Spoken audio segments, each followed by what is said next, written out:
Hi, my name's Eliana, and last Saturday night, I watched my own sister slow dance with my husband under a chandelier I paid for, while guests whispered like I was already dead. They thought I'd break down, cry, beg. Instead, by sunrise, I was gone. And with me, I took every secret they never knew I kept. The kind of secrets that don't just burn bridges, they level entire foundations. Before we dive in, tell me, what time are you listening and where from? Drop it in the comments. I read every single one. Now let me tell you what really happened the night I vanished. The first thing I noticed was the silence behind the smiles. I stepped into the ballroom of the Fairmont in Austin, clutching a small silver box wrapped with a dusty blue ribbon.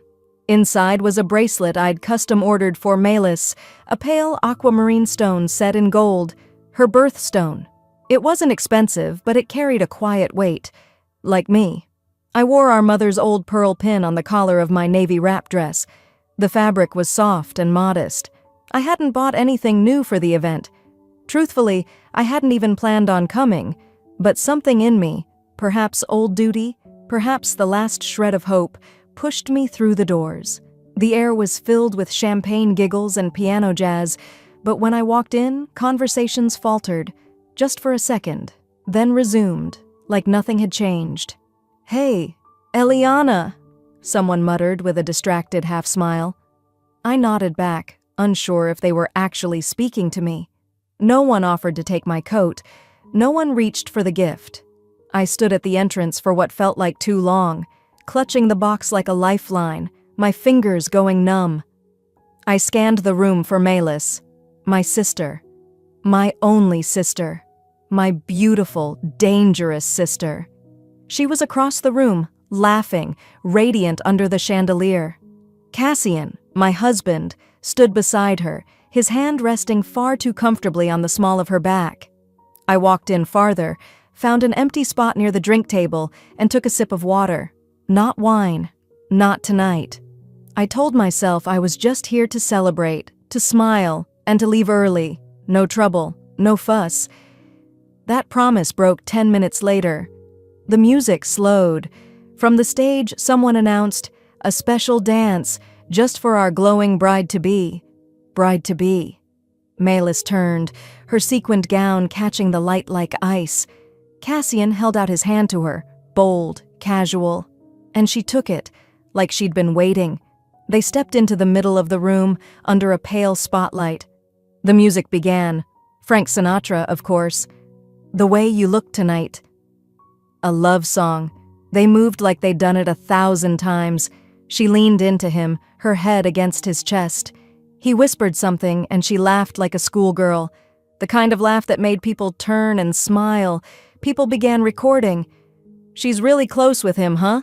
someone near me said. And then I saw it. The pearl pin. Not on me. On her. My throat went dry.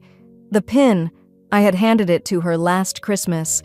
Not because she asked, but because she cried and said she missed Mom. I'd wrapped it in tissue paper, told her it was a symbol. "Something to keep us connected," I said. But Melis never believed in symbols. She believed in ownership. I stood frozen, my hands clenched at my sides. My heart wasn't racing.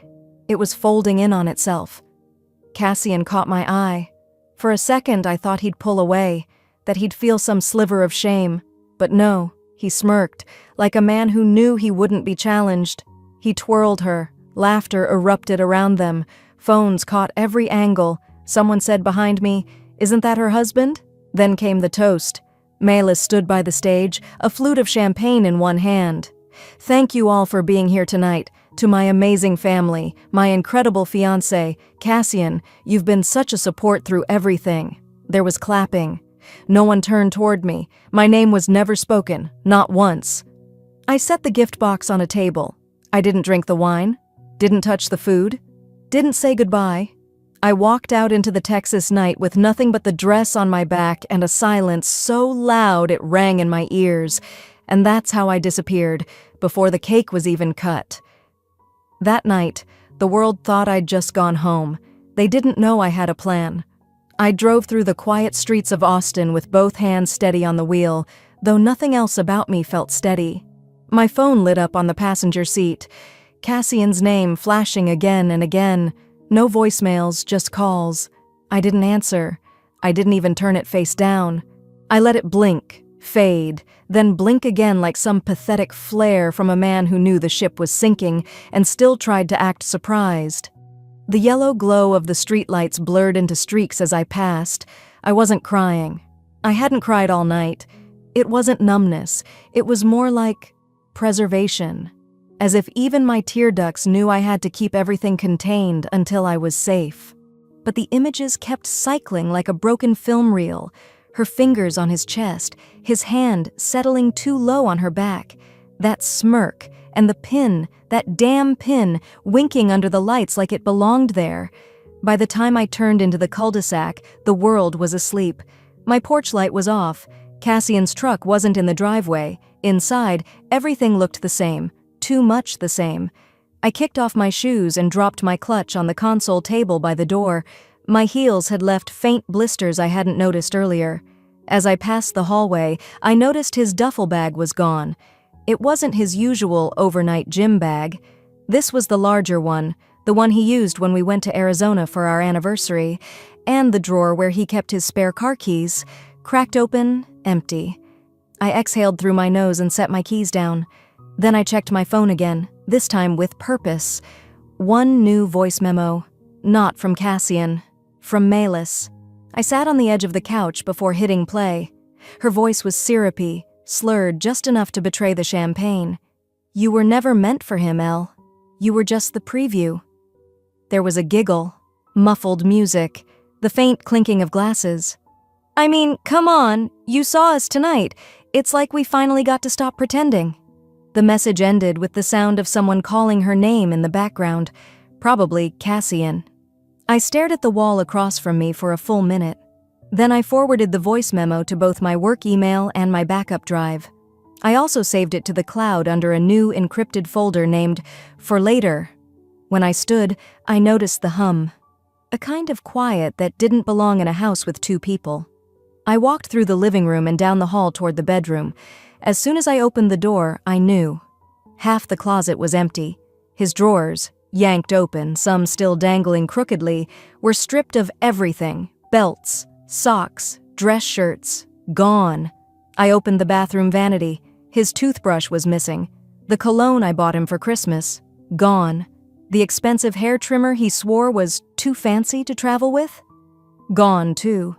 There was no note, not even a text, just the kind of absence you could smell, like something had been ripped away too fast, leaving heat and static in its place. I walked over to my desk in the corner of the room, opened my laptop, and logged into our joint bank account. The number glared up at me. 43,000, withdrawn just 6 hours earlier, all in one transaction. I didn't scream. I didn't throw anything. I pulled out a pad of paper and started a checklist. Lock credit cards, freeze bank accounts, call attorney, separate business assets. I paused on that last one. Business. I headed out to the backyard, flipping the patio lights on as I went. The spring air was crisp. The wind stirred the jasmine vines that curled along the fence. The fire pit was still warm. That's when I saw it. Blackened corners of papers poked out between the logs, charred but not completely gone. I crouched down and pulled one free. My licensing agreement, signed, stamped, mine. Another scrap, my original product sketches still faintly visible through the burn. He hadn't just taken the money. He'd tried to erase my name from my own work. That man had watched me pull 16-hour days for 2 years straight, watched me present prototypes, deal with lawyers, pitch investors, and now, without saying a single word, he'd tried to vanish it all into ash. I stood up slowly. I didn't shake. I didn't cry. I walked back inside, poured a glass of water, and sat at my desk. I clicked open a folder labeled Insurance. It asked for a passcode. I entered it. Inside were scanned copies of every contract, email threads, NDAs, recordings, time-stamped photos, investor lists, a folder labeled My Lease June. I'd made it a habit to back up everything after the second time he accidentally deleted my files.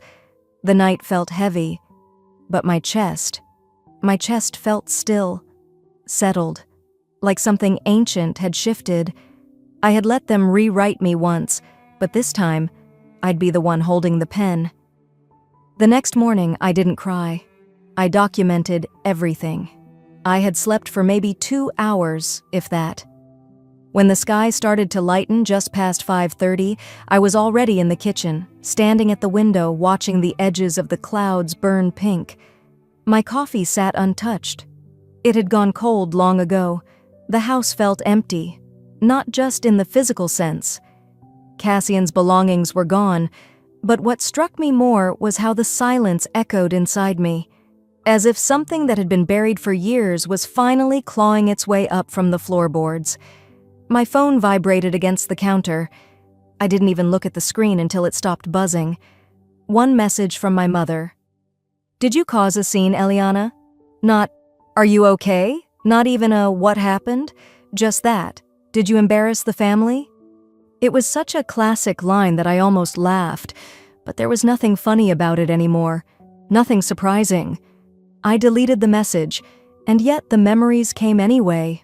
I remembered being 12, spending weeks building a miniature working wind turbine for the regional science fair. Melis had wandered into my room the night before the judging and asked if she could help with the finishing touches. The next morning, she arrived at the exhibit early, with my project in tow, her name on the placard. She won first prize. I stood behind the judges, watching her accept the medal. She didn't even look in my direction.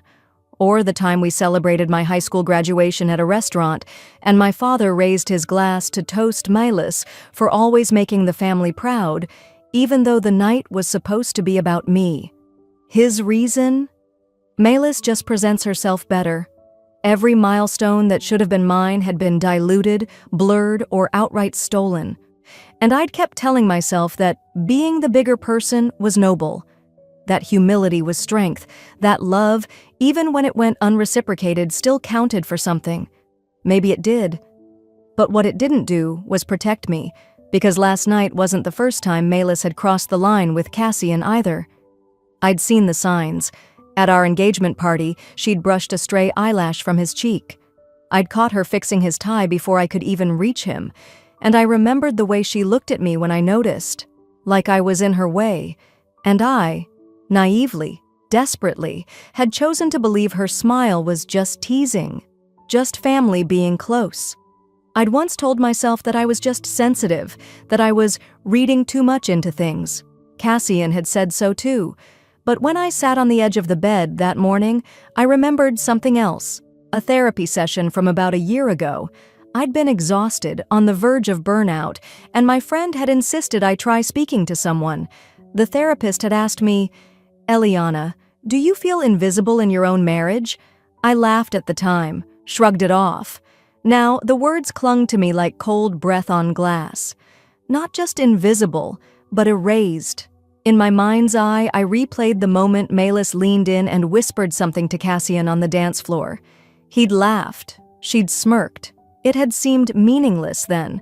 Now, it mirrored a moment from our honeymoon, when I had said something private to him in the same way, and he'd called it the most intimate moment of our trip. What else had she mirrored? What else had she taken and made hers? The clock on the wall read 7:12 a.m. I got up, took a deep breath, and opened my laptop. Emails had piled up overnight. A few notifications from my assistant, some basic updates from suppliers. One flagged message, forwarded at 2:34 a.m. It was from my assistant Lydia with the subject line, "You didn't authorize this, right?" I clicked it open. The message she had forwarded was from Melis, sent using my name, my business email. The signature was forged, identical except for the hyphen in my middle name, which I always omitted. But the revision was clear. It was a revised licensing agreement for one of our key IP partnerships. Instead of sending royalties to my company, it rerouted them, quietly, to a shell entity in Melis's name.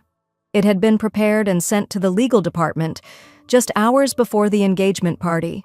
This wasn't just petty sabotage. This was theft. Calculated, cold, filed with precision and confidence, under the assumption that I was too soft, too blind, too loyal to ever notice. I stared at the timestamp again, 4:48 p.m., before she even stepped into that ballroom wearing my pin, before she slow danced with my husband in front of everyone I once considered family. She already thought she'd won, but here's the thing about underestimating someone like me. You assume silence means weakness. You assume forgiveness means defeat, but I had something Milas never did: memory, documentation, and time. I wasn't just a discarded wife, I was a target, and they thought I'd never fight back. The words still rang in my head as I stepped onto the cracked pavement outside the co-working space downtown. I wasn't a discarded wife, I was a target, and they thought I'd never fight back. The morning had already climbed to a slow, humid wait. Austin Spring didn't offer much relief, but my mind was sharper than it had been in months. I walked past the glass doors into the shared workspace I used occasionally. The receptionist, an older woman named Brenda, nodded at me with faint recognition. "Meeting room 2C, she said, not even needing me to ask. Dr. Julian Renly sat at the far end of the room. His suit was a soft gray, understated but firm, just like him. He'd mentored me during my early business structuring days, sharp as a scalpel. Retired now, technically, but still the kind of man you called when something wasn't adding up. "Eliana," he greeted with that same calm voice he'd always had. "You look like someone who's had enough." "That obvious?" He gave a dry chuckle. "When you emailed me at 4 a.m. asking about silent transfers and forged signatories, I figured it wasn't just curiosity." I sat down, folding my hands on the table. "I need to know how deep they went," I said. "Cassian, Milas, I think they're trying to take over everything." Julian didn't ask questions he didn't already know the answer to. He just opened a folder, slid it across the table. Inside were printed records, paper still warm from the printer. 3 months ago, while I was at a silent retreat in Arizona, no phone, no email, no outside contact, a power of attorney form had been submitted. My digital signature was on it. It authorized Cassian to make temporary administrative decisions regarding equity structure and intellectual property licensing. And in the weeks that followed, share ownership in my company had been diluted. Not by much, just enough to allow for strategic reallocation. Strategic reallocation. A euphemism as vile as it sounded. My name had been pushed down on the ownership hierarchy. Cassian and Milas now held collective control. "You've got 2 choices," Julian said, his tone low. "Fight loud or fight smart." I exhaled slowly. "What's smart look like?" He tilted his head. "Quiet audits, paper trails, evidence, and then time your strike when they can't counter." I left with more papers than I could carry comfortably and a pounding behind my eyes. I didn't cry, I didn't scream, but I did go home and dig. A part of me had always prepared for something like this. I wish I could say it was foresight, but truthfully, it was self-preservation. I had learned early that in my family, trust was something you kept behind lock and key, literally. In a box in the back of my closet, under layers of scarves and journals, I found the old USB stick labeled Q1 footage. It was dusty, nearly forgotten. But the moment I clicked it into my laptop, the file loaded instantly. It was from the earliest days of our company, before the name was even finalized. A meeting in the garage of my old place, back when I believed we were building something together. The video quality was grainy, but the audio? Crystal. Milas's voice rang out, laughing. "You just have to keep her busy with sweet words and symbolic gifts. Eliana's not the type to push, that's what makes her useful." In the frame, Cassian smiled and sipped his beer. "She keeps the engines running. We take the wheel when it matters." I didn't move, didn't breathe. This wasn't just betrayal, it was exploitation. Premeditated, collaborative, and cruel. The file timestamp showed it was saved the same week I signed the initial equity structure, the same week Milas had given me that expensive journal and called me the soul of the vision. I backed up the video to 3 separate drives. I uploaded it to a secure cloud. Then I deleted every trace of it from the USB, reformatting the stick before placing it back in the box. If they ever got curious, they'd find nothing. Then I walked to the mirror in my hallway, the same one I passed every morning but hadn't looked into in weeks. There I was. Same jawline, same soft brown eyes. But the woman staring back had something else now. Clarity. They want a version of me that doesn't exist anymore, I said aloud. The silence that followed felt clean. By late afternoon, I booked a one-way ticket. Mendocino. To think. That's what I told my mother when she texted later. Going up the coast to clear my head, I wrote. No signal. Don't worry. But I wasn't going to think. I was going to plan. I wasn't running. I was rising. I booked a one-way ticket, but not to run. I was about to become the version of me they'd hoped stayed buried. The Mendocino coastline stretched out beneath me like a living watercolor, cool grays and restless blues melting into each other. I stood by the window of the tiny rental I'd booked, holding my coffee like it might warm more than my hands. It didn't. The bag I hadn't unpacked sat beside the armchair, slouched like I felt. I knelt to zip it up fully, and something caught, wedged between 2 journals. There it was. A letter. My name on the front in my grandfather's deliberate handwriting. I paused. My fingers trembled, not from fear, but from the strange certainty that whatever it said, it would matter. I opened it slowly. Eliana, if you're reading this, then it means time did what it does. I always told you to be kind, but not blind. Love is not license, and the ones closest to you will try to dress theft as care. Document everything, protect your name. Enclosed, a notarized copy of your co-ownership clause. I witnessed it myself. I love you. Stay sharp. Grandpa. I let the letter fall gently into my lap. The weight of his words pressed harder than grief had when we buried him. His voice echoed in my chest, firm, protective, and always just ahead of the storm. I folded the clause twice and slid it into my laptop sleeve. It felt like a weapon sheathed in cotton. Hours passed, or maybe only minutes. The lines blurred after that. I curled up on the worn couch, knees to chest, still in yesterday's jeans. I let the tears come, not for them, but for me. For the woman I had silenced in the name of keeping peace. For the parts of me I handed over to people who smiled with their teeth but spoke with knives. Maybe I thought being loved meant being useful, or quiet, or pleasing. Maybe that's what they counted on. I wiped my cheeks and sat up straighter. No more, maybe. The USB stick sat in the dish beside the TV remote, like it had always belonged there. I plugged it into the laptop, the file loaded with its familiar flicker. Melis's voice again, laughing. Cassian's nodding silence. The smirk. This time I didn't flinch. I uploaded it to 3 new folders, encrypted, hidden behind names only I would recognize.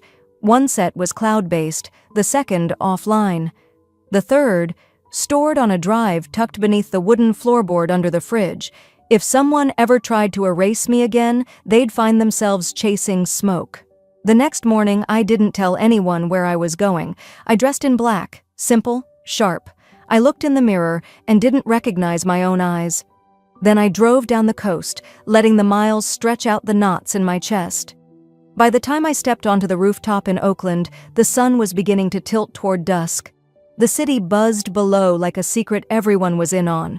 Cassian and Melis were seated at the long table, surrounded by people in polished shoes and designer watches. The clink of silverware, the hum of thin laughter. I didn't wait to be seen. I walked up and stood at the head of the table. It took 3 seconds for Cassian to notice me. His jaw tightened. Melis's eyebrows arched, but she didn't flinch. Eliana, she said, the tone too smooth. What a surprise. I figured I'd drop by, I said, reaching for an empty glass. This looked like a celebration. Cassian half stood. We're in the middle of a private, to long games, I said, raising the glass, and short memories. Melis's smile twitched. I reached into my purse, pulled out a napkin, and placed it in front of Cassian, folded neatly on it. a printed image of the forged signature from the transfer form. It was off by just one letter, an L swapped for a capital I. Something a stranger wouldn't catch. Something a sister should have known better than to fake. "Tell Milas next time she signs my name," I said. "She should spell it right." The table went silent. Someone dropped a fork. I didn't wait for the replies. I turned and walked away, my heels steady on the concrete. No shouting, no slaps, no courtroom drama, just a napkin, a quiet line, and a truth too sharp to ignore. The elevator doors opened as I approached, and I didn't even look back. But I knew they were watching. I could feel the heat of it between my shoulder blades, and I knew what would come next. So did they. But what they didn't know? The next move was theirs, but I had already made mine 3 days ago. By the time the boardroom filled with murmurs and the scent of polished wood polish in San Francisco's financial district, I had already been awake for hours. I didn't fly in. I didn't need to. A well-timed virtual entrance would say more than any pair of heels ever could. They'd chosen to meet without me, as if I'd already been written out. But I knew Cassian. I knew how he operated. Bluff, posture, charm, then pressure. I waited until he stood at the front of the conference table, gesturing to slides that painted himself as the strategic genius behind Hemlock Bioworks. My company, my code, my late nights and sacrificed weekends. Then I clicked Join Meeting. The screen behind him flickered once, then I appeared. Cassian froze, his hand mid-air. "Good morning," I said evenly. "I believe I'm still listed as a co-founder, majority vote holder if we're splitting hairs." Dead silence, then a cough. I uploaded the notarized clause directly into the call's shared drive. Dated 3 years ago, witnessed by Judge Horace Hemlock. That would be my grandfather for those unfamiliar. One of the older board members, Marlene Whitaker, leaned forward and squinted at her tablet. Her brows drew together. "Why weren't we told about this clause?" Cassian opened his mouth. Nothing came out. His neck flushed red. I didn't raise my voice. "Because no one asked who built the company. You only asked who signed the checks." Marlene's lips pressed together. Then she nodded. And just like that, my seat at the table was no longer up for debate. After the call ended, I opened a secure browser and filed the motion. The joint marital business account, Cassian and I, had set it up when we merged assets for Hemlock. He always said, "Transparency builds trust." Turns out he meant my transparency, not his. My motion cited forgery, unauthorized signature usage, and breach of fiduciary trust. I attached the relevant files, logs, and a flagged timestamp showing digital tampering from Milas's device. The bank's compliance team acted swiftly. 3 hours later, I got the confirmation. Account status, frozen. A minute after that, Milas tried to move $50,000 from the media allocation line item. Her screen blinked. Access denied. Legal hold.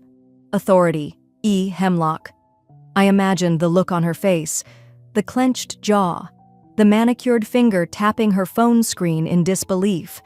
Somewhere in a penthouse suite with floral arrangements and iced matcha, she was finally learning what it felt like to lose.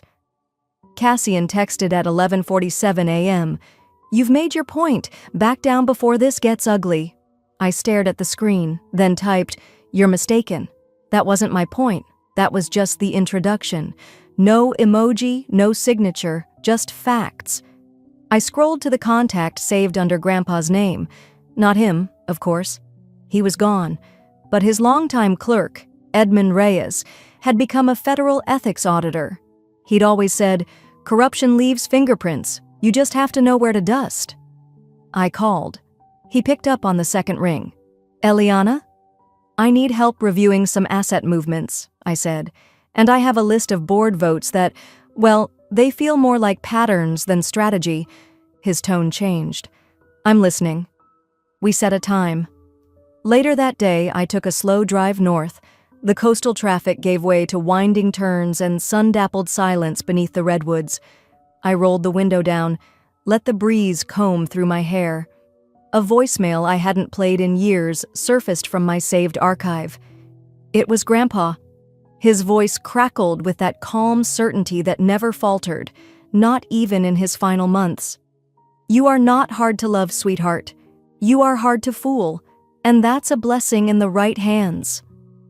I didn't realize I'd been holding my breath until that moment. My hands tightened on the wheel, and for the first time in years, I smiled without pain trailing behind it. They had tried to erase me from every decision, but the woman they erased had just become the shadow behind every consequence. It had been a week since I turned the tide in that boardroom, and in truth, I hadn't slept the same since. Not because I was restless, but because for the first time, I no longer flinched in anticipation of the next betrayal. I anticipated it. I studied it. I dismantled it before it arrived. So when the invitation to the Hemlock Family Foundation Gala never came, I wasn't surprised. I had already seen the guest list. My name was nowhere on it, but I showed up anyway. The ballroom at the Fairmont gleamed with soft chandeliers and carefully arranged floral displays, deep red roses and white orchids, the kind Malis liked to pair to symbolize legacy and vision. She once said those words to a journalist like she'd coined them. Tonight was meant to celebrate our family's contributions to science education and literacy programs across California. The ones I spent 5 years building in classrooms, living rooms, sometimes literal barns in underserved communities. I stood in the back, dressed in black, quiet, unnoticed, until the video montage began. My name didn't appear once. There were stock photos of children learning with tablets, images of Malis handing out books she didn't write, quotes I'd written now in her voice, misattributed. Guests around me tilted their heads. "Wait," one whispered. "Wasn't that Eliana Hemlock's project?" Another leaned closer, brows knitted. "She's here?" A man in a navy tuxedo turned sharply, eyes wide. "Eliana, you're here?" I smiled without showing teeth. "I never left." Malis took the stage in a shimmering silver dress that caught every spotlight. "Thank you all for supporting the Hemlock Foundation," she began. "This journey started with a vision. Mine, to bring STEM education to the communities that need it most." Her voice poured honey, her smile rehearsed. Behind her, the screen flickered. Once, then again. A new file loaded. A title slide appeared. Origin, the founding of Hemlock Literacy. I had uploaded it under a dormant admin account, one I'd created years ago and never deleted. It was a digital ghost, forgotten but still alive, like me. The audience gasped as the first images rolled, me, 10 years younger, hauling boxes of tablets into a broken-down trailer that served as our first mobile classroom, my signature on the nonprofit registration, a clip of a rural girl reading aloud under a string of Christmas lights. Then came the legal timestamp, filed under Eliana Hemlock, Executive Director and Founder. The final slide read, "You can edit history, but the metadata stays loyal." Malis's mic was still on. She stood there, frozen, lips parted, unsure whether to keep speaking or fake a tech failure. I walked forward. No rush, no spectacle, just purpose. Pinned to my lapel was a simple rosewood pin, the same one my grandfather gave me on the day of our first funding grant. He said it represented service over show. Malis once called it cheap, told me not to wear it to donor meetings. But tonight, donors leaned in when they saw it. Some touched their own lapels in memory of Grandpa Horace's legacy. I met Malis's eyes but didn't stop at the podium, just past her. Just enough. She didn't follow. Outside, the air had that cool edge San Francisco carries in early spring. The valet brought my car around slow as molasses. Cassian's voice came from my left, low and bitter. "This is war." I turned my head slightly. "No," I said. "This is accounting. I'm just fixing the books you doctored." He opened his mouth, but the words didn't come. His fists clenched at his sides like the threat of violence might reclaim what charm had lost. I stared at him, even, unwavering, and for the first time since I married him, he looked away first. I turned back toward the valet stand, but before I could reach the car, I saw it.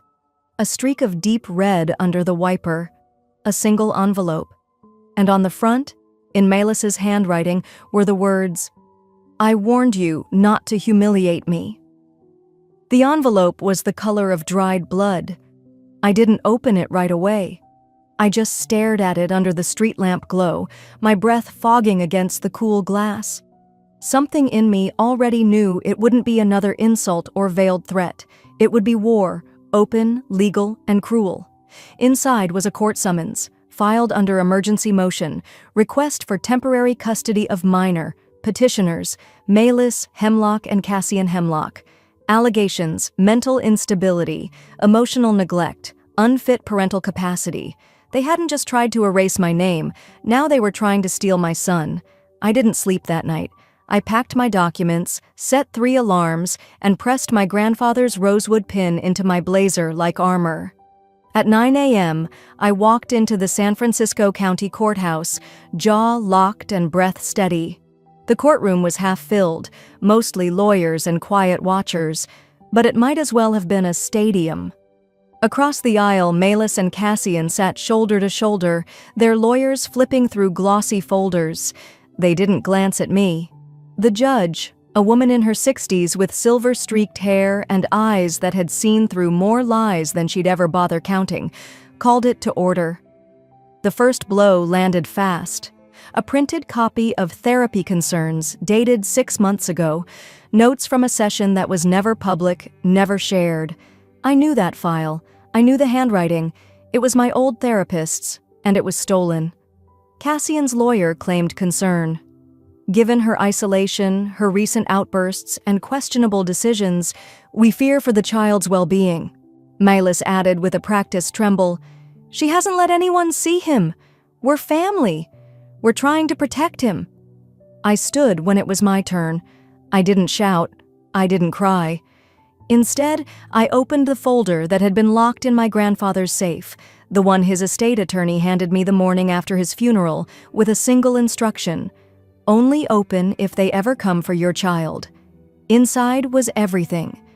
A notarized guardianship letter naming me sole legal parent and financial guardian, documentation of Cassian's past threats, including a voicemail where he'd said, "If you don't comply, I'll make sure you lose everything, including him." But what silenced the room was the trust clause, signed by my grandfather, witnessed, sealed.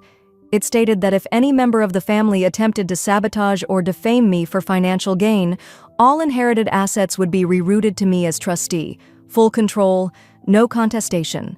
The judge read silently, lips tightening with each page. Then she said it, calm, clear, final. All claims denied, and you too may want to retain separate counsel moving forward. Melis blinked like someone just slapped her without touching her. Cassian didn't move.